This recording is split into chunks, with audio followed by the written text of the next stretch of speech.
Magandang gabi sa inyong lahat. Ako nga po pala si Aljo de los Santos. Itatalakay ko ngayon ang tradisyonal na pagtataya sa Filipino. So ano nga ba ang tradisyonal na pagtataya sa Filipino? Ang tradisyonal na pagtataya sa Filipino ay ginagamitan ng lapis, ballpen, papel upang masagutan ang mga tanong.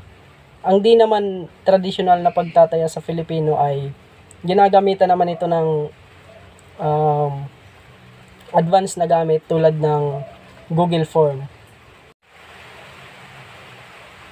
Panguna ay ang pagsusulit. Pagsusulit ay nagbibigay ang guro ng pagsusulit upang makakuha ng mga impormasyong magagamit sa ebalwasyon ng mga mag-aaral pagkatapos ng isang yugto ng pagtuturo. So, ang pagsusulit, ito ang paraan ng pagsusuri ng kaalaman at kakayahan ng mga mag-aaral. Sunod, paggamit ng performance task sa asignaturang Filipino. Isinulat ni Brown noong 1974 sa aklat na Principle of Language Learning and Teaching na ang performance task ay isang gawain pangklase na madali ang maobserbahan kagaya ng paglakad, pag-awit, pagsasayaw, pagsalita at o iba pa.